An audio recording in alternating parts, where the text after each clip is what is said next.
then they would not have certain privileges in the IT system. But at least, it already starts. Okay.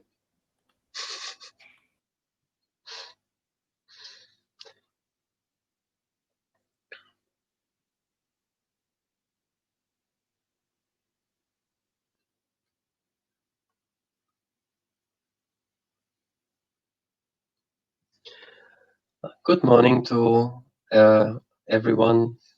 I see that the number of attendees is still increasing. Also on our side, we have a bit of technical issue. So some of the colleagues that will run this session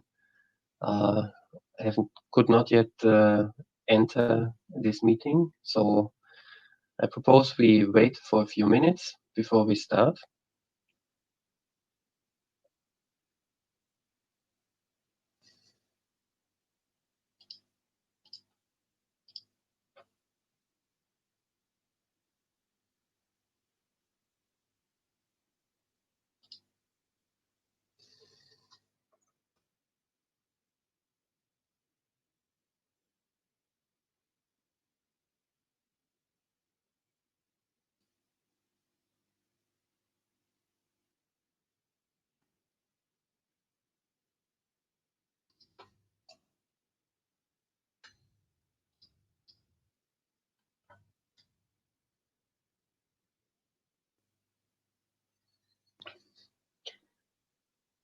Good morning again to the participants of this session.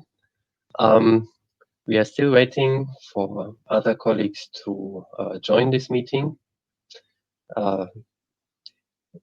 Participants from all over the world, I see, and also on the side of the Commission, colleagues who will help in moderating and presenting this session. So let's wait until, let's say, 9:35 before we start.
Good morning again to all the participants. Sorry for keeping you waiting.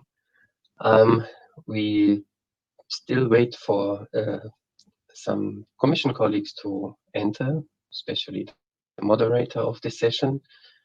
There has been a small technical hiccup.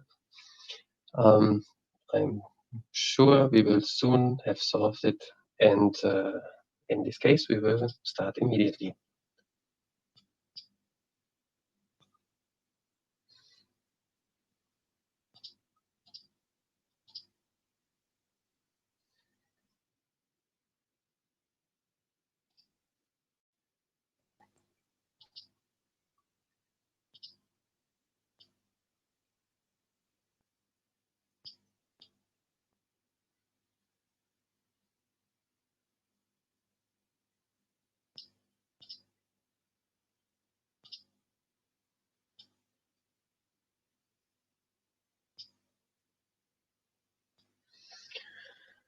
Ah, I see we have.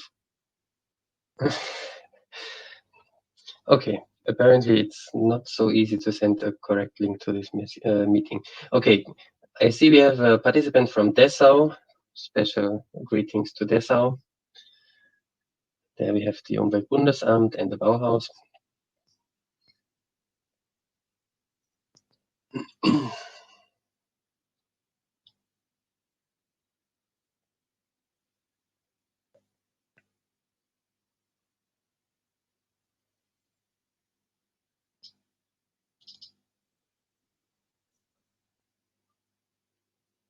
Okay, I see. There was now again a message with the links to the moderator and the presenter of the session. So let's wait for 1 minute more,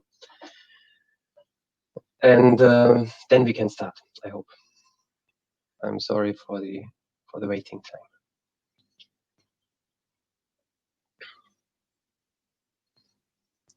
I'm happy to see that we have such a broad stakeholder participation from all over Europe, at least.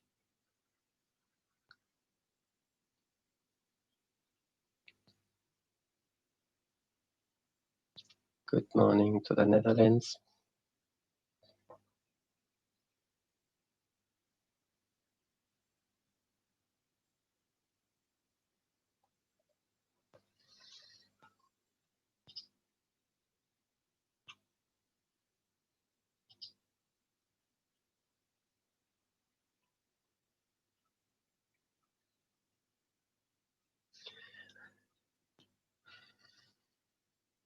Okay. To not use this session in just waiting, let's start. So, as I said before, I welcome you on behalf of my colleague who should normally have done the moderation and introduction and welcoming to the session, Bernd Bierwirth. Unfortunately, there was a technical problem which prevented him to enter on time. I hope that he will join soon. So in this case, I will, of course, hand over the floor to him. But in his absence, unfortunately, it's my pleasure to welcome you to this co-creation workshop for Cluster 5. It's the second workshop of this kind. The first one we had on Tuesday afternoon. Let's hope that we will go through this session without any technical problems. I see Bernd is here, and then I give the floor directly to him. Bernd, over to you.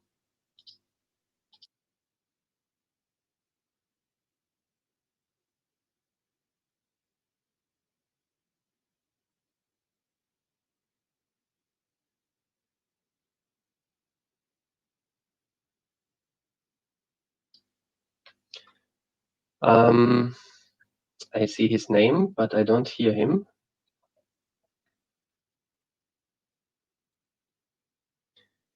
Okay, in this case, I cannot hear him. I will just keep talking until I hear the voice of Bernd, and then I will be quiet and leave the floor to him. But okay, in the meantime, I just keep going. So, welcome. Thank you for being with us. And okay, this is the workshop for the co-creation in Cluster 5. As you know, Cluster 5 in Horizon Europe deals with climate, energy, and mobility.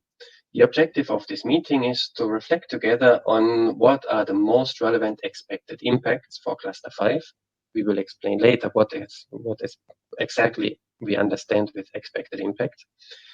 And of course, we do this with a view to preparing ourselves for the first work program of Horizon Europe, which should be finalized or should be published in spring next year. This session is organized by the different Commission services involved in Cluster 5. The four main services, which is the DG Klima, DG Energy, DG Move, and DG Research and Innovation. And in an ideal world, colleagues from all of these different services should be in this meeting and be able to speak, but unfortunately, technical problems prevented this so far. Okay, the session will be 1 hour. Now only 49 minutes left of this 1 hour. It will be cut off after 60 minutes, so at 10:30. So we will have to pay attention to the time and have to wrap up. Otherwise, we will be kicked out brutally. The agenda. Well, the waiting time at the start was not foreseen, but okay. After the welcome and introduction, we will quickly explain you a bit what expected impacts for the clusters there are and what an expected impact is in the first place. And then we will have the open discussions, which should be the main. I see Bernd is now online. Then over to you, Bernd. Thank you, Thomas. And good morning, dear colleagues. You see me smiling. That's the only way to survive virtual events like like this. I see also Thorsten now joining. Hi, Thorsten. Hello. Good morning. Good to see you. I think we are still waiting for Stefan and Christiana to join. And thank you, Thomas, already for having started. Apologies to everyone. These are the challenges of virtual events on day 3. I hope you've had already a good 2 virtual days, yesterday and the day before yesterday. We've been already organizing one co-design session on Tuesday afternoon. So we thought it would go a little bit more smoothly. But I think the IT environment wanted to test our resilience, which is a good word in this context. Thomas, I think I see you had already you moved to the agenda. Maybe before you do the slide presentations, even if there's a risk that I might repeat myself. And I see good morning, Stefan, Christiana. You have joined us. I don't know if we can see you also on camera, that participants know who you are, how you look like, if it's feasible. You can don't hesitate to switch on the camera. Just from my side, as I'm supposed to moderate you, if IT is with me, my name is Bernd Bierwert. I'm in DG RTD, heading the unit for ecological social transition. I'm working closely with Thorsten, Stefan, Christiana. Thomas is my team now on the first work program of Horizon Europe. You know, we are in the process of preparing the first draft for the first two years. We are waiting for the final budget figures to finalize the program. Clearly, from our perspective, this cluster is quite central if you look at the Commission policies, Green Deal, but also in the context of the recovery debate. Those of you who have listened to the speech of Commission President von der Leyen just last week here in Brussels on the State of the Union, have also noticed that the Green Deal remains a very, very important central policy objective of the Commission of the EU, and is very closely linked to the recovery context. And in this vein, of course, Cluster 5, who's dealing with climate, energy, mobility, plays a central role. I would suggest that Thomas, you can start now. I don't know, in terms of agenda, have you already explained on the Q&As, or shall I? Because I linked in quite late, or shall I say a few words still on how we go now with the session? I have not covered this yet. Okay. So briefly, how we want to structure the session. Thomas will take you through the slides we have prepared for you, and then we would like to have a discussion with you, which will be, I'm afraid, a little bit shortened due to the IT issues we had. Let me explain you that we see the objective of this meeting very much that we would like to hear from you what you think are the most relevant expected impacts on this important cluster, and how you think how we could best achieve these impacts through the first work program we are working with. So for us, the session is hopefully very much to get the feedback from you as some important stakeholders, to listen on your comments on the approach we have chosen. You can choose the chat bar. I would suggest you use in particular the chat bar. I mean, there's also Q&A, polls, and handouts, but if you could indicate in the chat if you want to take the floor, we would very much also listen to you lively. Of course, you can also type the question in the chat bar.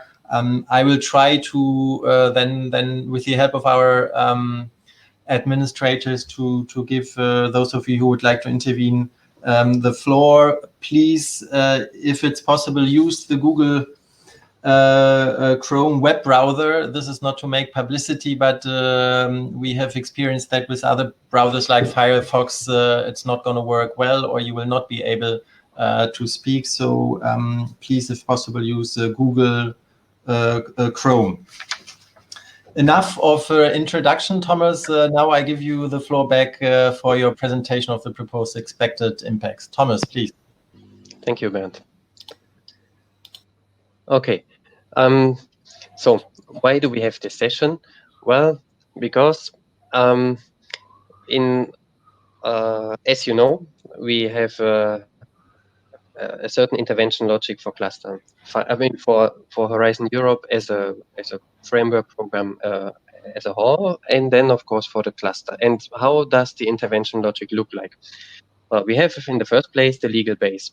The legal base tells us what we can fund, what type of in what areas we can fund activities, and how much budget we can use for it.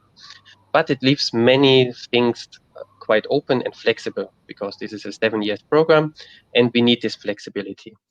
Of course, calls at the end have to be very specific. We have to have specific topics, and there will be concrete projects. So we need somehow steps to come from this very flexible legal base to a work program with topics. And how we do this? Well, we have for the first time in Horizon Europe an intermediate step that's called the strategic plan. Strategic plan is again for the whole program, for the whole Horizon Europe program, but of course it also has cluster-specific annexes. And what the strategic plan does is takes the big policy priorities of the EU and breaks it down into issues or into impacts that the research and innovation framework program of the EU can contribute to these high-level policy objectives. At the end, there might be around 4 different key strategic orientations. One of them could deal with let's say the green transition or climate neutral transition of Europe. That's still being discussed, what the overall key strategic orientations will be, and what the wording of these key strategic orientations will be. But it could be that there's one big heading relating to the climate and environmental related issues. And then, but I mean, to break this further down and make it more operational also for work program, we have one level below the expected impact, so-called expected impacts, which are at the level of the cluster already, and specify what each cluster can contribute to the key strategic orientations. Okay, now this is the strategic plan still being discussed, hopefully finalized towards the end of the year, but it's not yet the work program. The work program has also started, and it links with the strategic plan through the expected impacts. The expected impacts in the work program are transformed into so-called destinations. And also in the work program, destinations are, let's say, the big headings and the big impacts that the work program wants to achieve. Always then with a view to the EU policy priorities. And our discussion today would focus at the level of the expected impacts and destinations. Maybe we can go a bit further down in the level of granularity and touch upon the different actions that are needed for delivering the expected impacts. Next slide. Here you see a proposal for the expected impacts of cluster 5. There was a public consultation in which these expected impacts have been presented to you, to the stakeholders. I have to say, before I go through them, that one of the criteria was that the text had to be reasonably short. So whatever you see here, can read here, is not the full story. It had to be very condensed, and of course, some of the important considerations that should have been mentioned if we had one page of text are missing.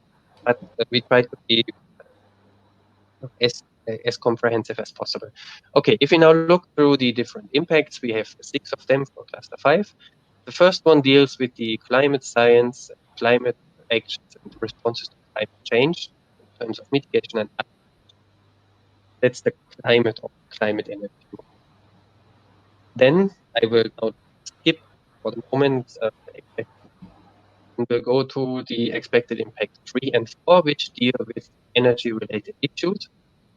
Expected impact 3, mainly with the energy supply side and energy system side, stressing the importance of renewables and a flexible and smart and secure energy grid. Expected impact 4 then deals more with the consumption side of energy, and here in particular with buildings and industry. Then we have expected impacts number 5 and 6, which deal with transport and mobility. Expect number 5 with mainly the, let's say, climate neutrality, environmental impact, and competitiveness side of the transport sector. And impact number 6, more with the, say, smart, inclusive, safe mobility systems for people and goods side. And then you will see that some of the areas like batteries or cities could fall into more than one expected impact. And in this case, for this case, we have expected impact 2, which deals with cross-cutting solution. And there you find very heterogeneous areas like batteries, cities, communities, hydrogen. The common denominator of these areas is that they are cross-cutting by nature, cross-cutting in the sense that we have climate, energy, and transport, and they cut across these areas.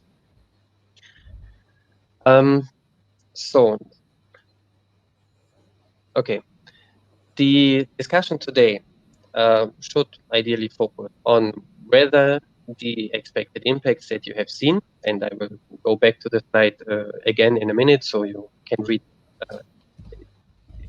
more time, whether they are most relevant for the cluster or whether there are issues which have been neglected, forgotten. And the second question then, what are the most relevant actions, in your opinion, that should be funded through the first work program for achieving these expected impacts? As Bernd already explained, please use only the chat box because the Q&As, sometimes it's below our radar. So the chat box we can follow, it's easy. Yes, okay, all the rest has been explained before. I will now go back to the slides with the expected impacts and effects.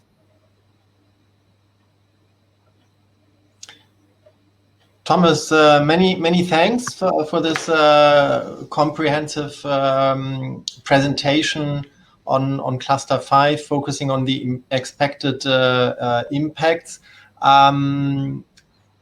Before we go to the Q&A session, I see that now all our presenters should have joined. Stefan, I see you now on camera. Hi, Stefan. Good to see you. Since you are now also on camera, Thorsten, Stefan, I don't know if Christiana can also. I see you are linked. Since you will be also answering to the question or commenting on the comments, Thorsten, can you maybe present yourself briefly, and then Stefan, so that everyone knows exactly who's speaking. Thorsten. Yes, thanks very much. Good morning, everyone. Also from my side, apologies for the delay with the technology. My name is Thorsten Klimk. I am Deputy Head of Unit in DG Move, so the Transport Directorate General, dealing with research and innovation. And if you're wondering behind me about the year there, 2013 conference, not only a reminder of the good times when we had real conferences and will have again soon, hopefully, but also a sign for circular economy, because I'm using that as a shield against the sun so you can see me a bit better. So please don't mind the year on there. And happy to interact and try to answer to your questions. Thank you very much, Thorsten, also for the nice background. I just have my yellow bicycle gear. Maybe you can see, so I was using cycling as a transport mode, but I like your background. It's I have to recycle something for next year, but I also hope it's going to be a physical conference and not a virtual anymore. Stefan, congratulations, you managed to join us. Can you please also briefly present yourself to our audience? Yes, thank you. It took a time to log on, but I think we all test our problem-solving skills here today. I work at DG Klima, the Director General for Climate Action, and we are one of the DGs together with MOVE, RTD, and ENA, who are co-chairing Cluster 5 of Horizon Europe. Thank you very much, Stefan. Christiana, I understand due to bandwidth problems, we can't see you on camera. Maybe we can hear you. Buongiorno. Buongiorno. Christiana, maybe if you could say a few words about you. Yes, hi everybody. Good morning from very sunny Brussels. I'm Christiana. I work in DG Energy, Unit C2 for Clean Technologies and Competitiveness. And I'm here today with my colleagues chairing Cluster 5, and I will be here to answer your questions. Grazie mille. Christiana, so we can now turn to the interaction with the audience. I've already seen a first comment from Mikalis. I hope I pronounce it correctly. We can see it on the chat bar. We would like, if possible, also to hear your voice, if it's okay for you, and the administrators can help us that your mic is working. Mikalis, would you like to make the comment audible so that we can also hear your voice, and then of course we'll come in. Can we give it a try, Michalis? Hello.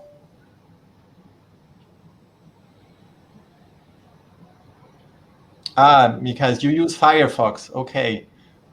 We had a similar problem in the first session. I am afraid it will probably not work. Michalis tried, but I'm afraid it's not the compatible browser. Yes, I'm afraid, as Thomas also said, apparently the IT environment requires that Google Chrome is used to benefit from all features. So I'm sorry, we would have liked to hear your voice, Michalis. So if you allow, I'll just read out your comments. So you are referring to the scope of the cluster, which is called Climate Energy Mobility. And you are making the point that it appears they are not equal because climate is only addressed by one expected impact. Does it mean that climate plays only 1/5 role in the cluster? I can take this question if I may.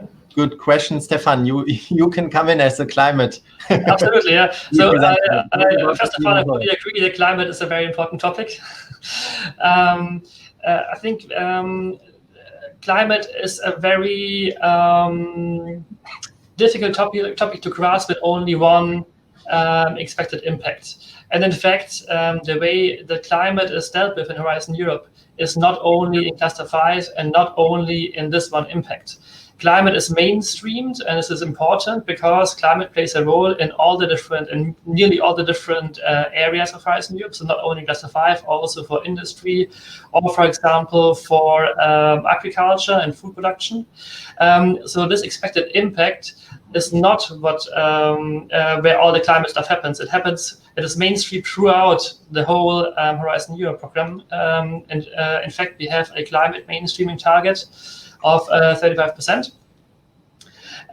This expected impact addresses a more narrow part of the whole climate research, and this is climate science. So basically, to understand better how the Earth and atmosphere work together, how emissions affect climate warming, and how different solutions can lead to climate neutrality in 2050. So it's more the modeling part to understand how the whole system works and how we can reach our climate targets.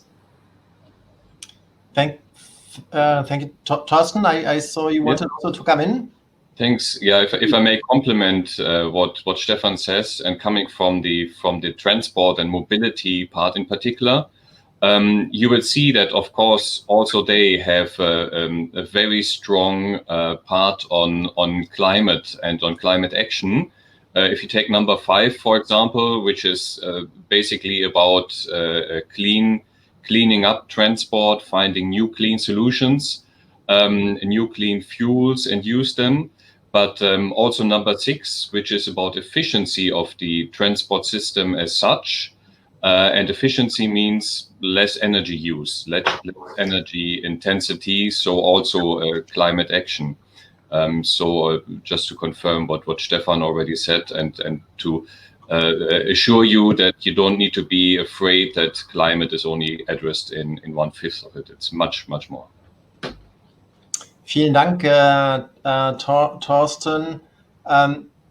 Michalis, I see you are back to Chrome. So you left Firefox. You are now with us on Chrome. Shall we test it that it works? Would you like to react to the answers from my colleagues? Michalis and our colleagues from the administrator team, can you try to unmute Michalis?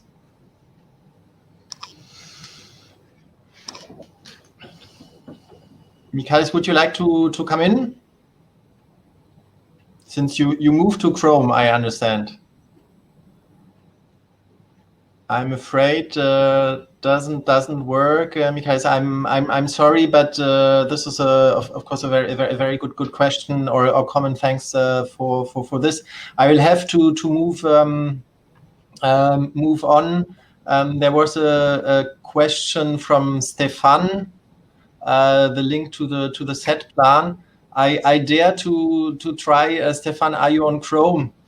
Would you like to raise your voice that we can hear you? Can we try to unmute Stefan if it's okay for you to come in?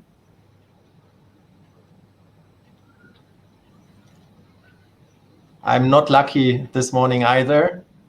I don't know from the admin team. Is it possible to lend a voice to Stefan? Otherwise, we'll continue reading, of course, the comments. Stefan, can we hear your voice? I'm afraid not. I think in German you say "alle guten Dinge sind drei." I will try it also with next time. Maybe we are lucky. But Stefan, thanks for the comment. So you are asking where do the set plan implementation working groups and their respective R and D&I agendas fit in this scheme? Thomas, would you like to come in on this? Yes, thank you. As you know, the set plan launched in 2008, now 12 years old, is an important, let's say, forum, initiative to identify long-term targets and the related activities that are needed at European, at national, even regional level to achieve these targets. There is a huge stakeholder consultation process and governance model related to the set plan. And of course, all the insights and priorities that are developed and identified through the set plan will find their way into the programming of the work program. And in addition, it's not only that it will influence, let's say, the priority setting in the work program, it also will be supported very likely through a dedicated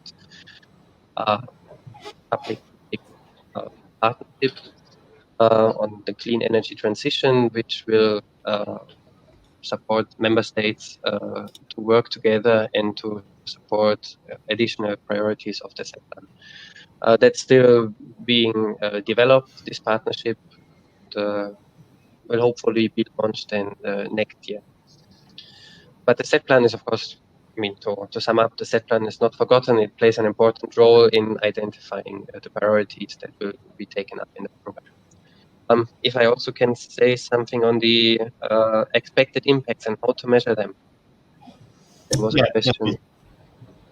That's a very good question. And indeed, the measurement of the impact of the framework program as such has been, I mean, a big challenge throughout since the 80s, since the first framework program. And if we look at the development, then we can clearly say that Horizon Europe it makes a big step ahead in this respect, because for the first time you have in the legal base a monitoring framework which identifies impact pathways and which distinguishes between short-term outputs, mid-term related indicators, and long-term impacts. I mean, this distinction seems obvious to colleagues dealing with evaluations, but not always obvious to everybody, including policymakers, that can measure certain impacts only after a certain time. And you can only measure certain elements after 2 years. And this time the legal base makes this very clear. Now, of course, how to this monitoring framework is at the level of the program. So it measures all the activities or the impact of the program as such, not the impact of the different program parts, like Cluster 5. To measure this, we need more specific indicators, which will be developed or which are being developed at the level of different parts. It's ongoing work. It's given the complexity and scope of the cluster, it's not that easy to come up with meaningful and smart, relevant, measurable, and the other all the others letters included in smart. So it's not that easy, but we are working on it. And compared to the previous framework programs, this was a huge improvement in pricing, but ongoing. Can I ask a follow-up question on the set plan and the IWGs? So did I understand that correctly, that the implementation working groups and their work, that is mainly connected in your view via the partnership tools and scheme?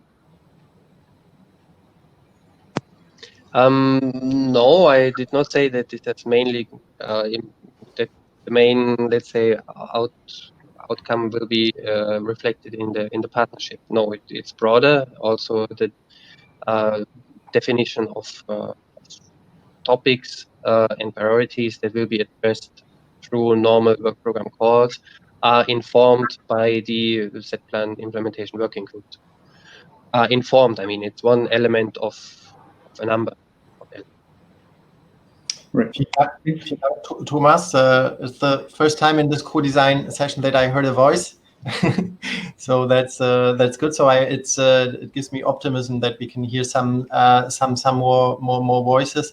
I see there are a lot of comments coming in. Thanks for your active participation. There have been, for example, also questions. I think Yoni Mercier on synergies with other clusters and programs, and I can only confirm that we work closely with the colleagues in the other clusters. If you take, for example, cluster 4 is of course extremely relevant, but also cluster 6. We are working also in the so-called Annex 4 on the synergies with other programs. So yes, this is a very, very important aspect. Magdalena is pointing to the direction of just and inclusive transition, and I fully understand where you are coming from. Also geographically, this is a very important point. Magdalena, could we give it a try that you come in and you comment in an audible way that we can hear you? Can we unmute you, Magdalena, if it's okay for you? As this is indeed a very important aspect as well. Magdalena, would you like to speak, provided you are on Google Chrome? But you have to turn on the mic on your side, because indeed otherwise it will not work. So you have to find the mic button to unmute yourself. It's in the upper right corner. Magdalena, would you like to? I don't hear you. I'm afraid it doesn't work. Either.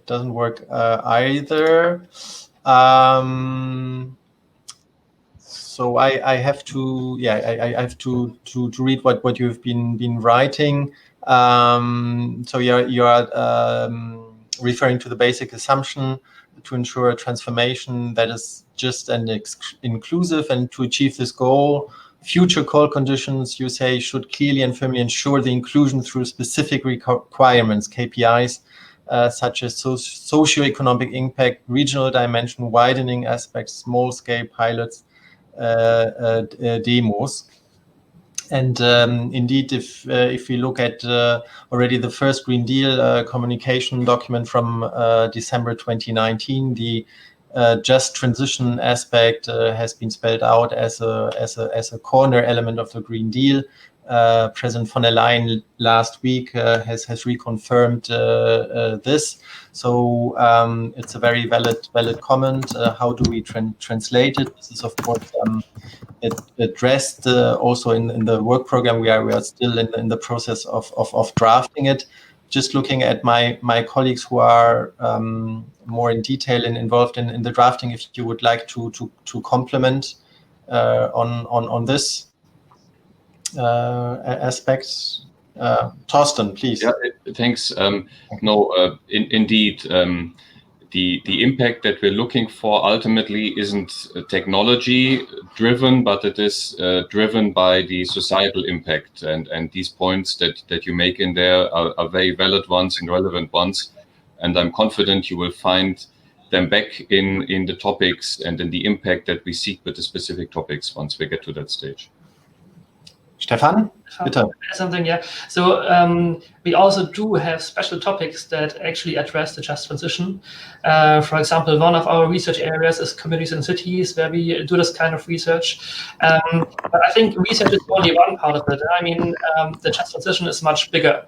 And we also have huge other programs, the Just Transition Fund, for example, or the regional programs, the cohesion funds, that address this issue and that actually have been put in place or proposed by the Commission to make the climate transition just for all regions. And I think Poland is one of the regions that is certainly in the focus of this way of thinking. Hello, can you hear me? Yeah, Dzień dobry, Magdalena. I'm Dzień dobry. Oh. I'm glad to hear your voice. Please come in. Dzień dobry, hello to everybody. Best regards from Warsaw. I'm really glad to hear those explanations because first and foremost, it's all about the transformation, which should be inclusive for all the regions, all the industries, and all the peoples. So we are very much looking forward for the more specific draft program, which I actually received as a member of the Shadow Committee. And we are welcoming this document with really open mind and high hopes. So we will provide our detailed comments, but I'm really glad to hear that the forecasted future projects will include also all the regions and all the industries, and that this will allow for the just transformation. And especially we are looking for the wide deployment of innovation across all European regions. And I would like to strongly support my colleague Camille, who also wrote about small demo projects that are also very much welcome, not only those very large demonstrations, but also smaller scales.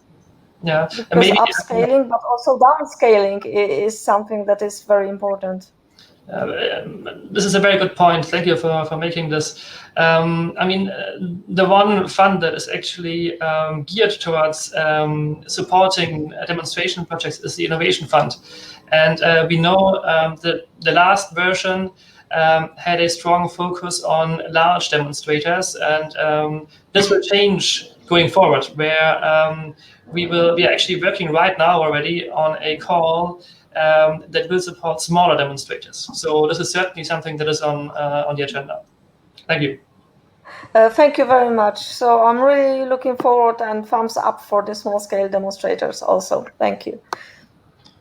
Dziękujemy. It was good to hear you with the live voice, Magdalena.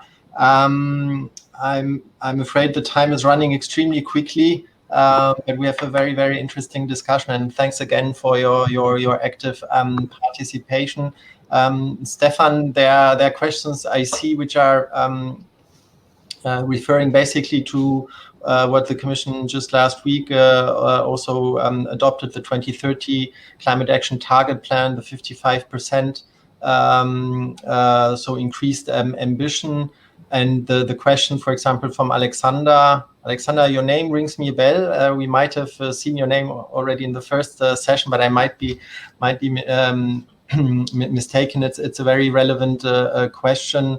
So this calls for an increase, you say, on renewable-based electrification and wind energy. So the question about prioritization in the work program, and Lydia, it goes also in this direction. So how is the mainstreaming of climate achieved? But you are also looking and pointing at cluster 6. Stefan, can I ask you to come in, and this debate rings a bell also? Yes. I'm trying not to take up the rest of the session now. We could talk very long about this. First of all, yes, I fully agree. And rest assured that everything we do right now is actually guided by the long-term strategy, which was already out when we started programming or started thinking about what we can do in Horizon Europe in Cluster 5. So fundamentally, we have looked into how we can reach climate neutrality in 2050 and what kind of technologies we need to reach this. And these discussions we are having on a daily basis nearly here in the Commission, but also with stakeholders, for example, in the program committees, to look into what kind of focus areas we need within Cluster 5. When it comes to how climate mainstreaming works, it's a bit different.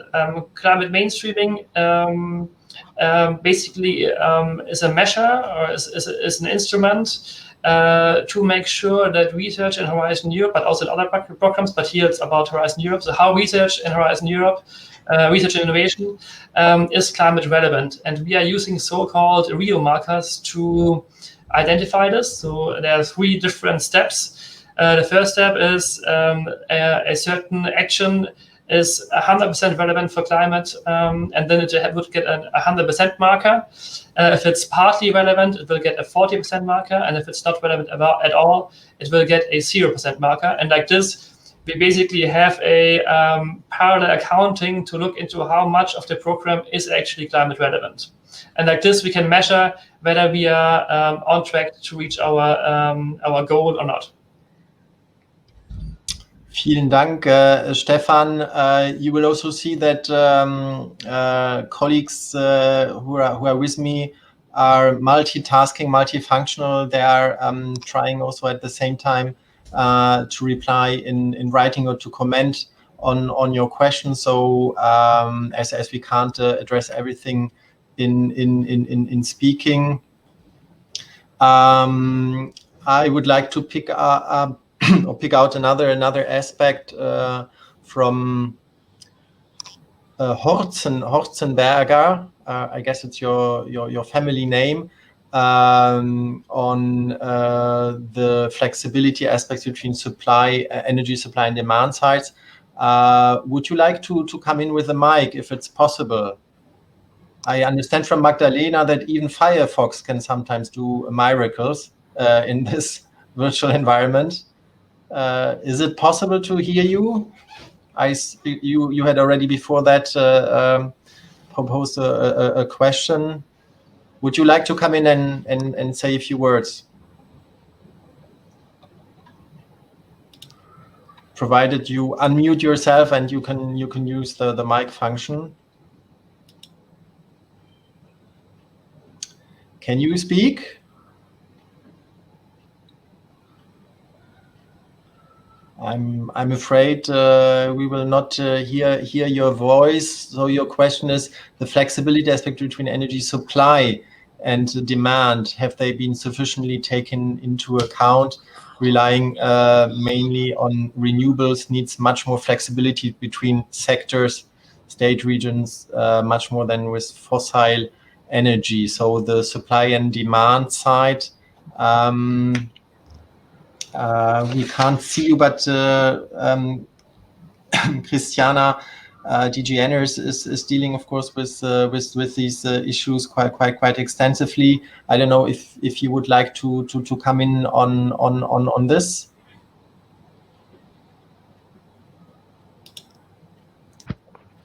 No, oh my God, I have a huge headache, I'm sorry. Just to specify that we have specific destinations under our cluster specifically dedicated to the flexibility and the integration of renewables in our energy system. Grazie, Christiana, and Enner is working on different fields, not only on the R&I side, of course, on the sector, also integration aspects, on the market aspects with respect to flexibility, clean energy package. Would other colleagues like to come in, Thomas, to complement? Yes, indeed, this is a correct statement, and of course we are aware of this. It's difficult to capture all these elements in this short expected impact. In the work program, where we will have more place for elaborating our strategic approach, and also then the different topics which can explain or which can describe the issues at stake and the targeted impacts that we want to achieve with it in much more detail. You will also find this consideration much better reflected. But indeed, the increased, let's say, flexibility and sector coupling and all this plays a very, very important role. You see this in the policy documents that were recently issued or adopted by the Commission, and you will see this also reflected in calls. Okay, before I many thanks, Thomas, Christian. Before I conclude, Thorsten, there has been a question on aviation. I see you ask for specification, but Thorsten, maybe you could say indeed a few words on. We have been addressing the aviation issues in our Green Deal call from the perspective of the airports. Is there any link, complementarity, coherence, continuation between what we have been addressing in the Green Deal call and what we are now programming in Horizon Europe on aviation? Would you like to say a few words on that? Yeah. Thank you. No, indeed, the angle we're coming from, the policy angle, is the same one, of course. So in the current Green Deal call from Horizon 2020, still we are addressing the testing and the supply in particular of clean fuels, alternative fuels in ports and in airports, and also making ports and airports as large consumers of energy more efficient and cleaner and greener. So this will link in with what we intend to do then in the future under Horizon Europe. If you take aviation, it's then in particular the future partnership on clean aviation, which will look into cleaner technologies more from the aircraft side. So how can the aircraft use cleaner fuels? And if we look in the further future for aviation, then also what are the chances and how can we progress with electrification, but also with using hydrogen? And there again we come to synergies. If you take hydrogen, there will be synergies and seek cooperation with the Clean Hydrogen Partnership, so the successor of the fuel cell and hydrogen joint undertaking. So to make this kind of an integrated approach. And if I may say a little word on one of the other comments earlier on smaller projects, and indeed, and Thomas answered it addressed it in one of the comments. Please also look out for what you can find or will find in the work program for the Pillar 3 for the European Innovation Council, because there you have chances to come with specific smaller projects from one SME, from several ones that could be interesting as well. Thank you. Vielen Dank, lieber Thorsten. Dear colleagues, I'm afraid I have to conclude now. Again, apologies for the delayed start, and we might be cut off in a few seconds. It's 10:30. To thank you for your really active participation, interest. mainly in the chat bar. We've been trying to the extent possible also to reply. I think it was very good comments on our approach on the impacts. You have been commenting a lot on the scope, on the balance of the cluster, highlighted the importance of just transition, synergies. A lot of comments were made, of course, on the overarching ambition of the Commission to achieve climate neutrality by 2050. So how is this mainstreamed in the cluster? And also colleagues have replied that how the different areas like energy, like transport, do contribute to this important objective. It's time for me to thank you in the first place, dear participants. It was a pleasure at least to read your comments. I'm afraid we couldn't see you. We could hear some of you. We do hope that soon we can see you at the next occasion. A big thanks to my co-panelists, Christiana, Thomas, Thorsten, Stefan, and also to our IT team, Birgit, Alexandre, for getting us safely and without interruption to the end. Thanks again to everyone. Have a good, here in Brussels at least, sunny day. Enjoy the last RNI sessions, and then have a good weekend. All the best. Thank you. Bye-bye. Bye. Bye-bye.